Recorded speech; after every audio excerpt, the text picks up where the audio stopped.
ꯏꯪꯅ ꯇꯞꯅ ꯑꯣꯏꯗꯕ ꯉꯥꯡꯕ ꯍꯩꯖꯅꯕ ꯑꯉꯥꯡꯒꯨꯝ ꯈꯨꯝꯃꯛꯂꯤꯕ ꯖꯣꯔꯖꯀꯤ ꯄꯥꯎꯈꯨꯝꯗꯣ ꯃꯗꯨꯗ ꯄꯨꯂꯞꯇꯨꯗꯤ ꯆꯞ ꯆꯞ ꯌꯨꯡꯗꯨꯅ ꯖꯣꯔꯖꯇ ꯌꯦꯡꯂꯒ ꯂꯩꯈ꯭ꯔꯕꯅꯤ꯫ ꯇꯥꯝꯅꯥꯗꯤ ꯍꯩꯅꯗ꯭ꯔ ꯃꯥꯜꯂꯦ꯫ ꯍꯥꯟꯅꯩꯒ ꯃꯤ ꯈꯔ ꯎꯁꯤꯠꯇꯕꯒ ꯃꯆꯤꯟꯒꯗꯣ ꯇꯥꯔꯁꯅꯨ ꯃꯇꯥꯒꯨꯝ ꯁꯣꯜꯂꯛꯏ꯫ ꯋꯥꯁꯦ ꯂꯣꯏꯔꯦꯅꯦ꯫ ꯅꯨꯄꯥꯁꯤꯗ ꯌꯦꯡꯂꯒ ꯑꯃꯨꯛꯀꯁꯨ ꯍꯪꯉꯤ, ꯀꯩꯒꯤ ꯁꯤꯒꯤ ꯊꯕꯛꯁꯦ ꯖꯣꯔꯖꯅ ꯄꯥꯝꯕꯅꯣ?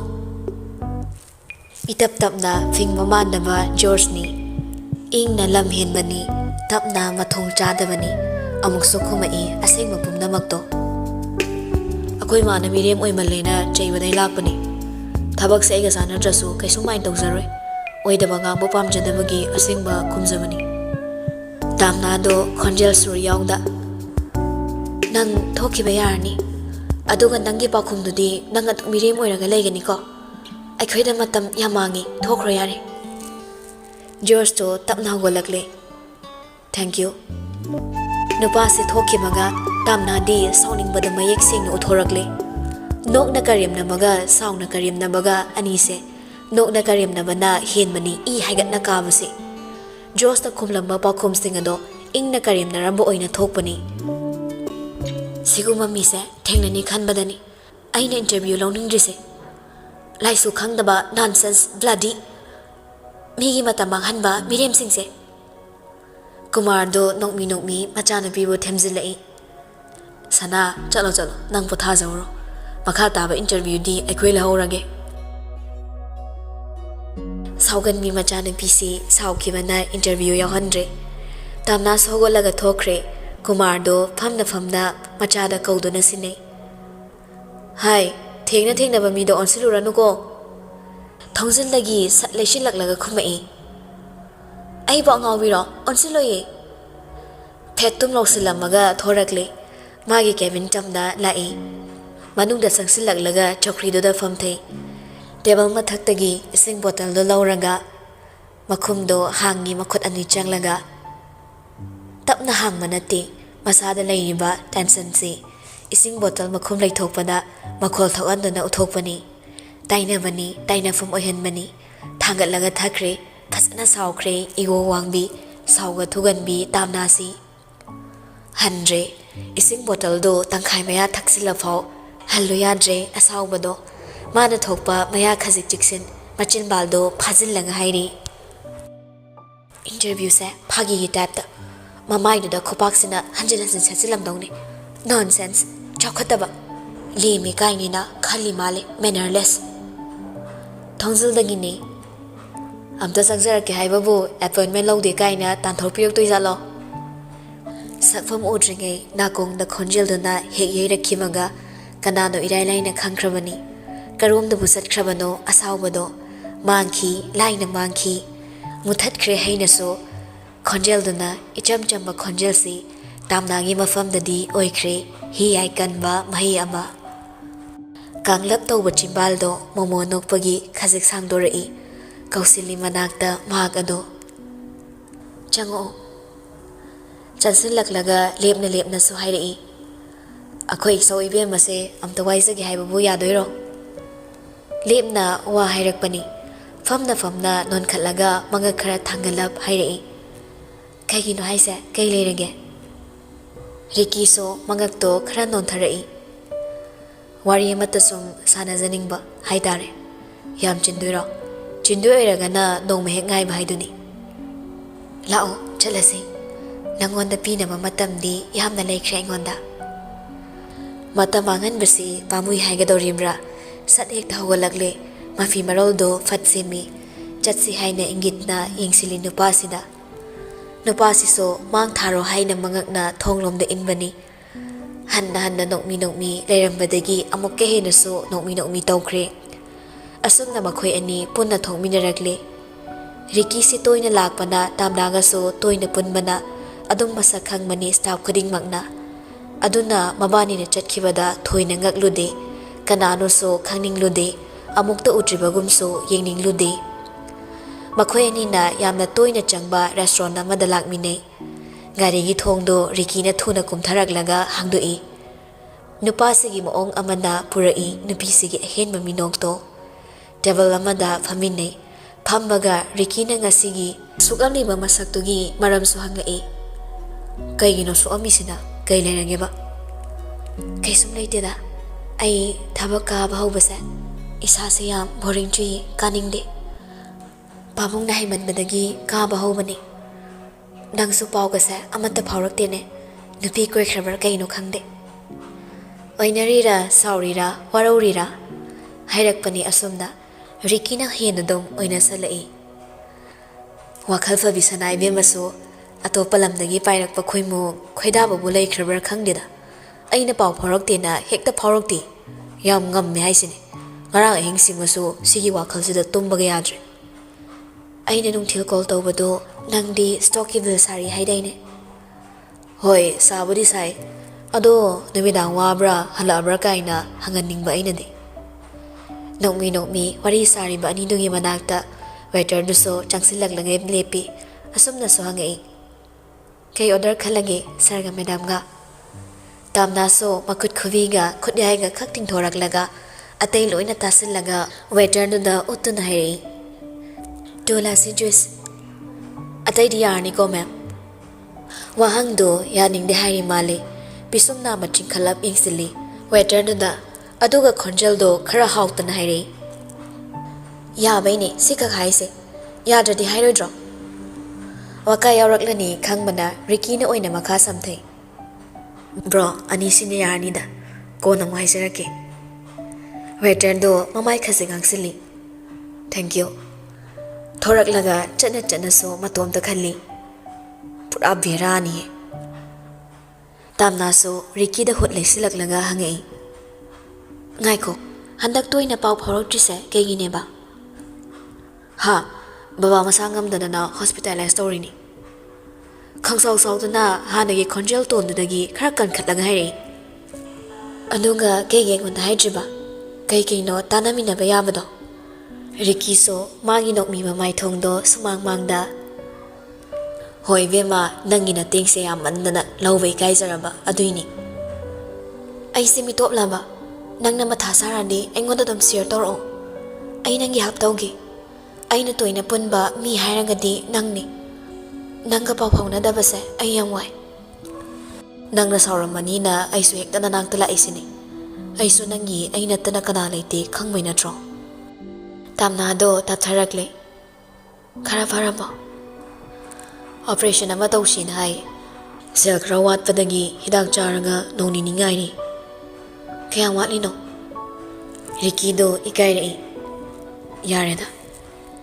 Hairo. Wala ki maya changdong male hai. Double da lairiba magi mobile do tap paikhatlaga. Makut ani changduna koimi metkre amung thamki. Hek thamkibaga Riki gi phone da notification ton khinglei. Yenglubada lak ahum kapukpagi oiramni. Phone da yenglubadagi magi ngasai gi nokmi tawba sakpham do hanjin khraga. Magi hek opposite da famliba tamna da yenglaga hairei. Tamna nangsi ai yam ikai rang tore. Ngasi fawbada nangga tawri mateng mayamsa ai yam ikai rabani. Mateng siga kokna mayama wahai ama ai nangona nongma soidana haikini. Aduda koknarasiko nang yadabasu yarui. Hairanga noksili nupasida nupasiso hazukta nokfya tawrakle. Tamnana nokpa chaplepnaga khudangi gari duda yengi. Tuho yamna likna hauba khudang duda. Masa nanba black color gi decision apple henwasi badudi. Ngawrok nguba urokta musin muba charik nalik pang oina leiting magung phazai. Khudang pung yengluraba tung makut ani seda karan chatlaga yepaga pisum sokre. Yam kuida moy order se halasise. Adagi fu hogolaga hai. Lao sumaina kuina ngaido sarok amada thause. Rikina themai. Famomta nga ngairase. Atopada chatluraga siga chapmana dawradi. Juse mabo pung satra sangalle. Sidadi I hagalaktaba. Tension leradi wari sana ningde. Hogolo thuna nang yam thakninga ne nang thaoro ai chatlani. Hekta chatkibani wahai sikha khairam laga fetla gon bise. Riki so hogolaktuna matungna tanarakle. Counter changlaga staff sing du daire. juice ani khak order tawbo pung asa amkuirandi kamai tawdoima juice si phawna mit chupam puthorakte aduga sa to order tawbiroi trakaina hangonu yadro restaurant se customer satisfied ohin mangamdrade feedback ina ba note ka leitro service is very bad iramge Ricky so khamning bani ngamdre maoini kaire tingak mayamna makhoi ani de yenglakpaduda tamna di adu obanate kangtak to machin bal ani do machin kan na khumna ba nganghong da bonari asu yam chaw restaurant ma hanglaga asu yamna service phajada ba mina hangne na pahang da hangira khangdi atho kaiga amata hekna ngaroi cashier na ngasi sa juice magi machin do kitang bera tawbuni anau basin to oxygen tawda basu gas yaman mana khara chin khraba waro bi baya de ko madam tamnana waro banate I had this service last is ani gi price kya no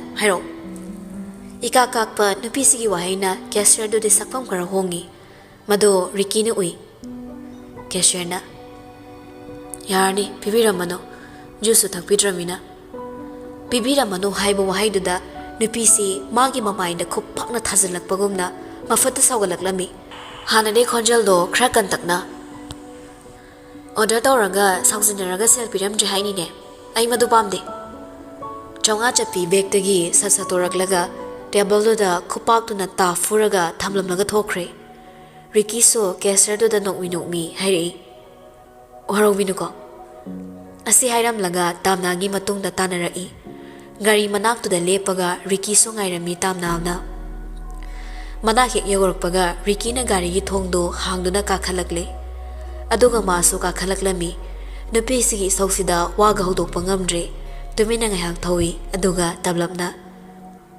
yumda thilora hospital da anafam da chatse kaya yaningbo oide kaya puning basu oide aduna asumna thaidoragle nang asigi tension namada leire hayeng oina chalase ngasigi de yumda thinbirange hospital da sipamde haine hina de complain amu toradi irang mi noksin lengzumna tamnarom da changsilaga makha tare nangi thamoi pelanba ngamdradi ayam nungai roiba tamna su nokmi nupa sigi lengjumda makutna se tharaga yari he nangso nangna marolama aisa isau yam langbi wayam da khangda bisingai hoi yumpok thilamo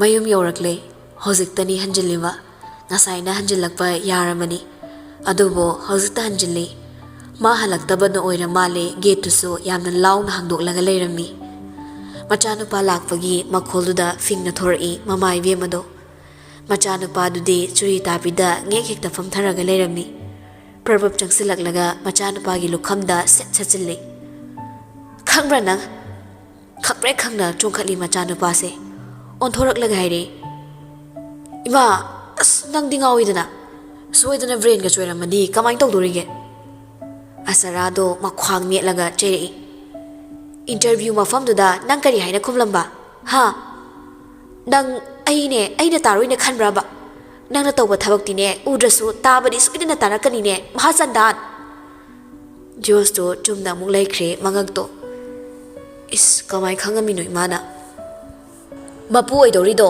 nang mamongi mamana bani ne khangabo nang mamo na namdane isigi masani yahonda yadi haidana wanomle aduga nangna kari noba khalisibo ima adui thabak to ai pamde ba lawa salesman do ai su pamde hoini isana interview da khumamba pa khumdo maduna salesman do pamma maroi khangdana imana ne koisa su satpa yaba work pressure su leitaba driver gi post to adoina haina khrabani wahai duda khanglele thorai mamit managi yauraga achara so hanna yenglamdra imungnom na changna karemna duna su haireklami chairman laisabi dugi driver ni icha sidine karimte khalunu prokti chakli bani songmandana bp loinerani khanbana saurodabani sauroraga kanabasu leiroi khangbani somdana mamarom da onsilaga lahori ima hoi mau ima na isa kya mo ninge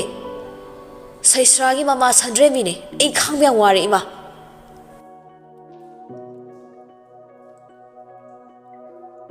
ꯑꯁꯣꯝꯗꯁꯨ ꯃꯄꯥꯅ ꯍꯥꯏꯔꯛꯄ ꯋꯥꯍꯩꯗꯨꯗ tension ꯍꯥꯞꯈ꯭ꯔꯕꯅꯤ ꯃꯄꯥꯗ ꯆꯥꯗꯧꯒꯤ ꯇꯧꯔꯛꯏ ꯑꯗꯨꯏ ꯅꯨꯄꯥꯗꯨꯅ driver ꯑꯣꯏꯗꯣꯏꯔꯗꯤ ꯑꯩ ꯊꯕꯛꯀ ꯂꯣꯏ ꯇꯣꯛꯆꯔꯒꯦ ꯍꯥꯏ ꯅꯪ ꯄꯥꯕꯨꯡ ꯆꯥꯅ ꯃꯇꯤꯛ ꯆꯥꯏ ꯍꯥꯏꯔꯤꯁꯤꯗꯤ ꯑꯣ ꯀꯦꯁꯦ ꯅꯝꯕ ꯅꯨꯄꯥꯗꯨ ꯅꯠꯇ꯭ꯔꯗꯤ ꯅꯆꯥ ꯑꯩꯒꯤ ꯗ꯭ꯔꯥꯏꯚꯔꯒ ꯑꯃꯠꯇ ꯂꯩꯇ꯭ꯔꯕꯣ ꯊꯕꯛ ꯃꯇꯦꯛ ꯑꯃ ꯆꯠꯄꯗ ꯀꯩꯒꯤ ꯗ꯭ꯔꯥꯏꯚꯔꯅꯣ ꯑꯩ ꯊꯧꯕ ꯍꯩꯌꯦ ꯅꯨꯄꯥꯗꯣ ꯑꯦꯛꯇꯤꯚ ꯁꯔꯚꯤꯁꯇꯅꯤ ꯂꯩꯔꯝꯃꯤꯁꯦ ꯑꯗꯨꯅ ꯌꯥꯝ ꯁ꯭ꯃꯥꯔꯠ ꯑꯣꯏꯔꯝꯒꯅꯤ ꯗꯤꯂꯔꯒꯤ ꯃꯄꯨ ꯑꯣꯏꯕ ꯍꯥꯏꯕꯁꯦ ꯐꯥꯒꯤ ꯅꯠꯇꯦꯅꯦ ꯅꯪꯕꯣ ꯏꯕꯦꯝꯃ ꯂꯥꯏꯊꯣꯛꯄ ꯌꯥꯕ ꯅꯠꯇꯦ ꯑꯗꯨꯅꯅꯤ ꯌꯥꯝꯅ ꯃꯇꯤꯛ ꯆꯥꯕ ꯗ꯭ꯔꯥꯏꯚꯔ ꯀꯝ ꯕꯣꯗꯤꯒꯥꯔꯗ ꯑꯃ ꯌꯥꯝꯅ ꯃꯔꯨ ꯑꯣꯏꯅꯦ ꯑꯗꯨꯃꯛꯅ ꯍꯦꯛꯇ ꯃꯥꯕꯨ ꯕꯣꯗꯤꯒꯥꯔꯗ ꯑꯣꯏꯅ ꯁꯤꯖꯤꯟꯅꯧ ꯍꯥꯏꯕ ꯅꯠꯇꯦ ꯁꯤꯀ꯭ꯌꯣꯔ ꯍꯥꯏꯕ ꯑꯃꯁꯨ ꯃꯊꯧ ꯇꯥꯏꯗꯅ ꯑꯁ ꯄꯦꯜꯂꯦ ꯑꯩꯗꯤ ꯄꯥꯕꯣ ꯐꯤꯜꯝꯗ ꯗ꯭ꯔꯃꯥꯗ ꯕꯣꯗꯤꯒꯥꯔꯗ ꯍꯥꯏꯕꯗꯤ ꯌꯥꯝ ꯄꯛꯆꯩ ꯐꯖꯩ ꯑꯗꯨꯒ ꯔꯤꯌꯦꯂꯤꯇꯤꯗꯗꯤꯅꯦ ꯌꯥꯝ ꯄꯛꯇ꯭ꯔꯦ ꯌꯥꯝ ꯄꯥꯝꯗꯦ ꯍꯥꯏꯁꯤꯅꯦ ꯑꯩꯅ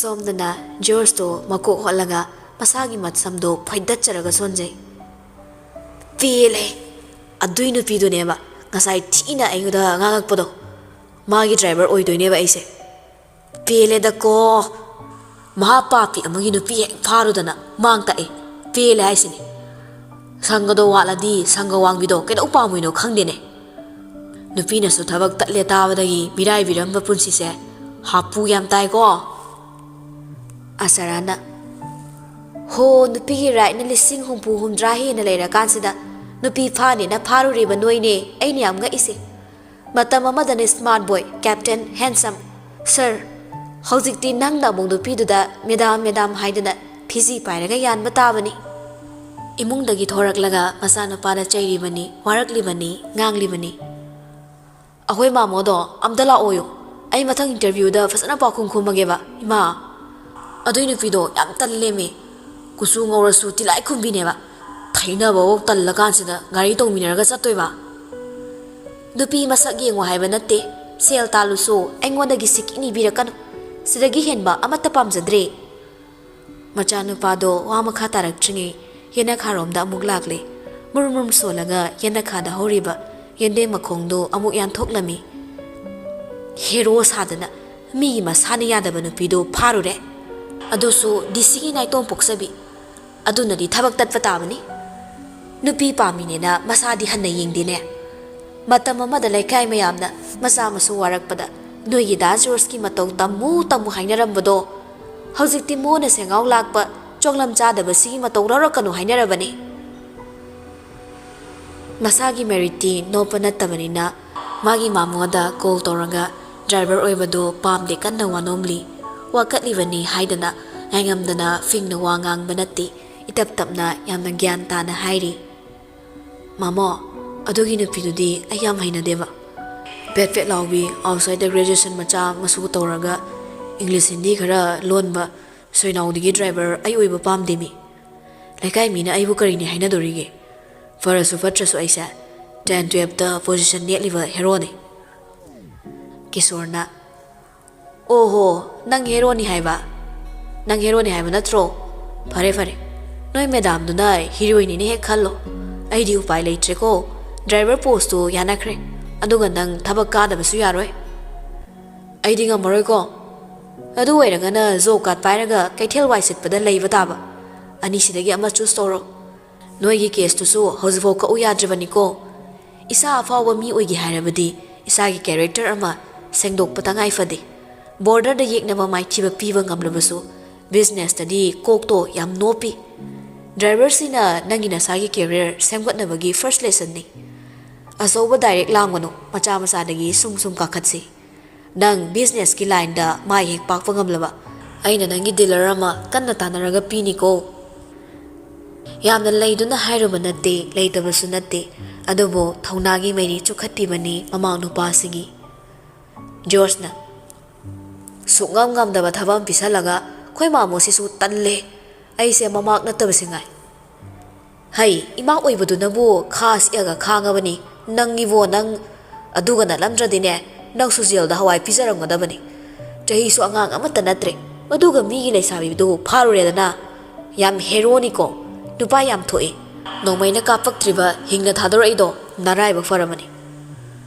ꯅꯨꯡꯁꯤꯕꯗ ꯂꯨꯞꯄ ꯏꯃꯥꯟꯅꯕꯒꯤ ꯅꯨꯄꯤ ꯐꯥꯃꯤꯟꯅꯔꯨꯕꯁꯤꯗ ꯍꯟꯖꯤꯟ ꯑꯔꯥꯟꯕ ꯇꯥꯍꯟꯕꯤꯔꯤ ꯅꯨꯡꯁꯤꯕ ꯅꯨꯄꯤ ꯐꯪꯅꯕ ꯍꯣꯠꯅꯕꯗ ꯁꯤꯟꯅꯕ ꯄꯥꯝꯕꯩꯁꯦ ꯑꯔꯥꯟꯕ ꯑꯣꯏꯔꯕꯁꯨ ꯑꯆꯨꯝꯕꯅꯤ ꯀꯥꯏꯅ ꯂꯤꯂꯥꯗꯒ ꯍꯥꯏꯗꯨꯗꯤ ꯑꯗꯨꯏ ꯐꯣꯔꯃꯨꯂꯥꯗꯣ ꯄꯥꯜꯂꯨꯕꯅꯤ ꯍꯥꯏ ꯋꯥꯊꯤ ꯋꯥꯁꯣꯏ ꯄꯥꯝꯅꯨ ꯍꯌꯦꯡ ꯈꯔ ꯐꯣꯔꯃꯦꯜ ꯑꯣꯏꯕ ꯗ꯭ꯔꯦꯁ ꯁꯦꯠꯂ ꯆꯠꯂꯣ ꯅꯪꯅ ꯈꯪꯒꯗꯕꯗꯤ ꯀꯨꯃꯥꯔꯗꯣ ꯑꯩꯒꯤ ꯕꯦꯁ ꯐ꯭ꯔꯦꯟꯅꯤ ꯑꯩꯒꯤ ꯃꯥꯏ ꯆꯣꯞꯄ ꯊꯕꯛ ꯇꯧꯕ ꯌꯥꯔꯣꯏꯀꯣ ꯍꯥꯏꯔꯝꯂꯒ ꯀꯣꯜ ꯊꯝꯈ꯭ꯔꯦ ꯖꯣꯔꯖꯁꯨ ꯕꯤꯠ ꯏꯇꯦꯛ ꯍꯦꯛꯇꯦꯛꯅ ꯐꯝꯂꯤꯕꯅꯤ ꯐꯝꯕ ꯌꯥꯕ ꯐꯝꯂꯝꯂꯒ ꯑꯃꯨꯛ ꯀꯥꯔꯣꯝꯗ ꯆꯪꯉꯛꯂꯤ ꯐꯃꯨꯡꯗ ꯂꯣꯡꯅ ꯁꯜꯂ ꯇꯥꯏ ꯃꯊꯛꯇ ꯌꯦꯡꯈꯠꯇꯨꯅ ꯃꯈꯣꯜ ꯊꯣꯛꯅꯁꯨ ꯃꯇꯣꯝꯇ ꯍꯥꯏꯖꯩ ꯃꯥꯅꯅꯤ ꯃꯁꯛ ꯃꯇꯧ ꯐꯖꯕ ꯑꯃ ꯃꯥꯏ ꯗ꯭ꯔꯥꯏꯚꯔ ꯑꯣꯏꯅ ꯂꯥꯛꯇꯣꯔꯦꯅ ꯃꯨꯛꯇꯅ ꯐꯟꯗꯅ ꯂꯩꯔꯝꯗꯣꯏꯅꯤꯗꯣ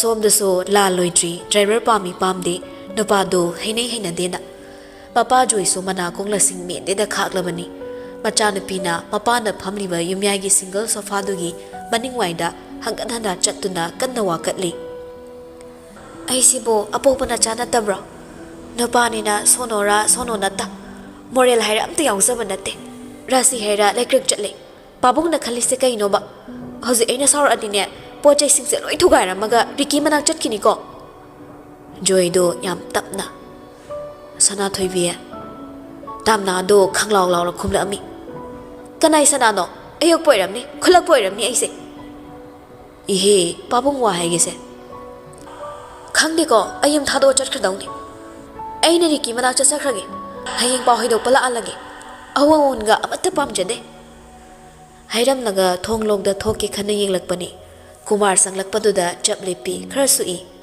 ꯀꯨꯃꯥꯔꯅ ꯊꯦꯝꯂꯛꯀꯅꯤ ꯈꯪꯕꯅ ꯀꯨꯃꯥꯔꯒꯤ ꯋꯥꯍꯩ ꯉꯥꯏꯔꯤꯕꯅꯤ ꯀꯨꯃꯥꯔꯁꯨ ꯆꯪꯁꯤꯜꯂꯛꯂꯦ ꯃꯌꯥꯝꯕꯒꯤ ꯃꯅꯥꯛꯇ ꯆꯪꯁꯤꯜꯂꯛꯂꯒ ꯁꯣꯐꯥ ꯑꯁꯥꯡꯕꯗꯨꯗ ꯐꯝꯊꯔꯛꯂꯦ ꯀꯩꯗꯧꯔꯤ ꯍꯥꯏꯕꯅꯣ ꯕꯦꯝꯃꯅ ꯋꯥꯀꯠꯂꯝꯃꯤꯁꯤꯕꯨ ꯌꯥꯝꯕꯨꯡ ꯀꯔꯤ ꯍꯥꯏꯕꯅꯣ ꯊꯕꯛ ꯃꯐꯝꯗꯒꯤ ꯐꯨꯠ ꯃꯥꯡꯈꯤꯕꯗꯨꯗ ꯑꯩꯗꯤ ꯀꯗꯥꯏ ꯌꯧꯈ꯭ꯔꯕꯅꯣ ꯈꯜꯂꯨꯔꯦ ꯔꯤꯀꯤꯒ ꯆꯠꯃꯤꯟꯅꯈꯤ ꯍꯥꯏꯗꯅ ꯌꯨꯝꯗ ꯂꯩꯔꯝꯒꯅꯤ ꯈꯟꯗꯅ ꯂꯥꯛꯂꯕꯅꯤ ꯖꯣꯏꯅ ꯍꯣ ꯗ꯭ꯔꯥꯏꯚꯔꯗꯣ ꯄꯥꯝꯗꯦꯌꯦ ꯀꯨꯃꯥꯔꯅ ꯕꯦꯝꯃ ꯄꯥꯕꯨꯡꯒꯤ ꯃꯅꯥꯛꯇ ꯂꯥꯛꯑꯣꯁꯦ ꯋꯥ ꯍꯥꯏꯒꯦ ꯏꯁꯥꯅ ꯇꯥꯅꯤꯡꯉꯔꯣꯏꯁꯨ ꯈꯪꯉꯤ ꯑꯗꯣ ꯈꯤꯇꯪ ꯈꯛ ꯇꯥꯎꯑꯣꯕ ꯂꯥꯎꯅꯤ ꯂꯥꯎꯅꯤ ꯑꯁꯨꯝꯅ ꯍꯥꯏꯔꯛꯄꯗꯨꯗ ꯇꯥꯝꯅꯥꯁꯨ ꯃꯄꯥ ꯖꯣꯏꯅ ꯐꯝꯂꯤꯗꯨꯒ ꯃꯥꯏ ꯃꯥꯏ ꯑꯣꯟꯁꯤꯟꯅꯔꯕ ꯇꯦꯕꯜ ꯑꯗꯨꯒꯤ ꯋꯥꯡꯃꯗ ꯁꯤꯡꯒꯜ ꯁꯣꯐꯥꯗꯨꯗ ꯃꯈꯨꯠ ꯑꯅꯤꯗꯨ ꯁꯦꯒꯥ ꯆꯞꯂꯒ ꯐꯝꯂꯛꯏ ꯀꯨꯃꯥꯔꯅ ꯅꯨꯄꯥꯃꯆꯥꯗꯣ ꯌꯥꯝ ꯐꯔꯛꯄ ꯑꯉꯥꯡꯅꯤ ꯄꯣꯖꯤꯁꯟ ꯍꯣꯜꯗꯔꯅꯤ ꯃꯄꯥꯁꯨ ꯑꯦꯁꯥꯏ ꯑꯣꯏꯔꯝꯕꯅꯤ ꯑꯦꯛꯁꯤꯗꯦꯟꯇ ꯌꯥꯝꯅ ꯉꯟꯅ ꯂꯩꯈꯤꯗꯕꯅꯤ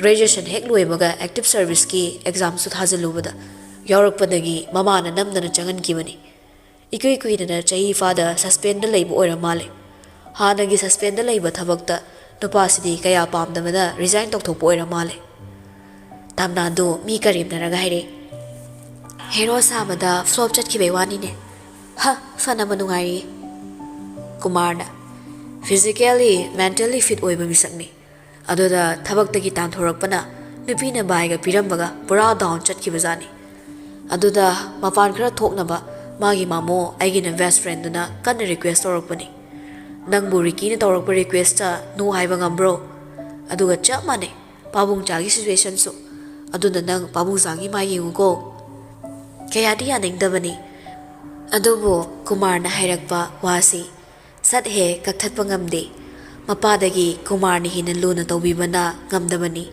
ꯏꯇꯟ ꯇꯟꯅ ꯍꯥꯏꯔꯛꯏ ꯍꯣꯏ ꯑꯁꯨꯝꯅꯁꯨ ꯈꯜꯂꯛꯂꯝꯃꯤ ꯊꯥ ꯑꯃ ꯐꯥꯅ ꯂꯩꯕ ꯉꯝꯕ꯭ꯔꯥ ꯌꯦꯡꯒꯦꯕ ꯍꯧꯖꯤꯛꯅ ꯃꯄꯥꯅ ꯃꯁꯝꯗꯣ ꯐꯦꯠ ꯍꯩꯖꯤꯜꯂꯝꯂꯒ ꯍꯧꯒꯠꯈ꯭ꯔꯦ ꯀꯥꯔꯣꯝꯗ ꯀꯥꯈꯠꯈꯤ ꯖꯣꯏꯁꯨ ꯅꯣꯡꯃꯤ ꯅꯣꯡꯃꯤ ꯀꯨꯃꯥꯔꯅ ꯑꯣꯟꯁꯤꯜꯂꯒ ꯍꯥꯏꯔꯛꯂꯝꯃꯤ ꯉꯁꯥꯏ ꯅꯣꯡꯉꯥꯟꯕꯗꯒꯤ ꯑꯩꯗꯤ ꯃꯥꯒꯤ ꯃꯤꯆꯩ ꯇꯥꯕꯗ ꯁꯤꯒꯦ ꯇꯧꯔꯕꯅꯤ ꯅꯪ ꯂꯥꯛꯑꯒ ꯅꯦ ꯍꯦꯛ ꯇꯥꯏ ꯀꯨꯃꯥꯔꯅ ꯊꯦꯝꯗꯅ ꯁꯤꯖꯤꯟꯅꯗ꯭ꯔꯕꯗꯤ ꯌꯥꯝ ꯐꯔꯛ ꯇꯥꯏ ꯃꯁꯤ ꯑꯉꯥꯡꯁꯦ ꯅꯪꯅ ꯈꯦꯍꯟꯃꯟꯗꯅ ꯅꯥꯎ ꯌꯥꯝ ꯆꯥꯎꯔꯕꯅꯤ ꯑꯁꯤ ꯅꯨꯄꯤꯅ ꯅꯥꯎ ꯆꯥꯎꯕꯁꯤ ꯃꯥꯡꯉꯒ ꯇꯣꯛꯀꯅꯤꯀꯣ ꯀꯨꯃꯥꯔ ꯃꯁꯣꯡ ꯐꯟꯅ ꯍꯥꯏꯔꯛꯏ ꯀꯔꯤ ꯀꯨꯃꯥꯔ ꯑꯩ ꯂꯩꯅ ꯑꯩꯒꯤ ꯏꯆꯥꯗꯒ ꯑꯗꯨꯃꯥꯏꯅ ꯇꯧꯕ ꯌꯥꯕ ꯅꯠꯇꯦ ꯏꯆꯥꯒꯤ ꯑꯄꯥꯝꯕ ꯂꯣꯏꯅ ꯄꯤꯅꯤ ꯑꯗꯨꯒ ꯂꯝ ꯍꯦꯜꯂꯛꯄꯁꯨ ꯃꯈꯣꯡ ꯃꯈꯨꯠ ꯊꯨꯗꯦꯛꯑꯒ ꯍꯥꯠꯇꯣꯛꯀꯗꯕꯅꯤ ꯌꯥꯝꯕꯨꯡ ꯑꯗꯨꯒꯤ ꯋꯥꯈꯜ ꯆꯦꯟꯕ ꯅꯪꯅ ꯌꯣꯛꯄ ꯑꯉꯥꯡꯁꯤꯗꯤ ꯑꯗꯨꯝ ꯁꯣꯅꯣ ꯈꯔ ꯆꯨꯕ ꯇꯥꯕ ꯅꯪ ꯑꯃꯀꯣ ꯌꯥꯝ ꯐꯔꯣꯏꯗꯧꯔꯤ ꯅꯪ ꯍꯥꯟꯅ ꯐꯨꯗꯔꯒ ꯐꯒꯗꯕꯅꯤ ꯀꯨꯃꯥꯔꯗꯨ ꯅꯣꯛꯏ ꯑꯩꯈꯣꯏ ꯌꯥꯝꯕꯨꯡꯒꯤ ꯋꯥꯇꯥꯁꯤꯗ ꯁꯝꯖꯤꯜꯂꯛꯀꯅꯤ ꯅꯪꯒꯤꯗꯤ ꯑꯉꯥꯡ ꯃꯥꯡꯍꯟꯕꯗ ꯅꯪꯅ ꯈ꯭ꯋꯥꯏ ꯃꯀꯣꯛꯅꯤꯀꯣ Nanggi nupi sarang man mim ga leidai aduga. Ihe isa them na bo anabada aidi nupi kauru redana. Lau bala wana wanom lambani mapam satkibado amuk ta laubiru kige. Salo salo thankini. Hoi ambong thokige dudi. Kumar so hagolaga thokre.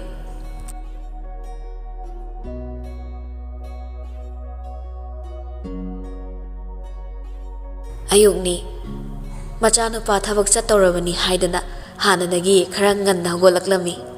Imung mangol wai sisinkhre sumangi do katfam round dumaga mangol duga khakwai tekre aduga iruluzaba changki loiraba tung dukatlaga chakhum changkrabani. Machanupa sidi ngasidi hagolaktre chalon baloisilamlaga machanupagi karom dalakle thongjinduna lepaga. Ho no ngale ekai biro o ya kai rol saknaba pena wairu khwai bro khomlaktabaduda amuksu khazik makholdo kantakna kori masa thoiba hagoloda imagi bungo thingine no pung mapan nang na basalo hairak taine nang mamona khomlaktabaduda matom rei sawdawduna hairi aigi isa sibu karino maglak naraga sira zatlo sibo manung lomdagi tantanda ngarang ay so dumay khalagadi tumbani siyu yade pelabani aidi hagolaglaga prap thong hanglori amuk fiyanda sangsinkhraga tawel yanduna barumda chatnaba thokre mamai be maduso machagi tung inaki iru mai thazaba loire mafi marol setlaga chak to amuk chaminne mama macha toklaba tong gari so lauthoraklaga sangoida khamliba sukthok thoknadaba amuwa machugi karduda makhwang mitlaga yingi ufuli thangthangi ngak yingba yaba yinglaga as driver na bu car thawra chatlera mama da mon silaglaga kaudun hairi akoi pufuna thoram ba hamar do amna semjilamo adu in thawra chatke ngasigi di line chakhrage nangi hawa macha sina kedawraba thongmanda da na start kam thawra maroi ko na semage tei thok patan be oiramni ne mama na ngangi doga khumam dabi gelom da makhong na thorakle auto arak pangai bani amalakle tongkhalakle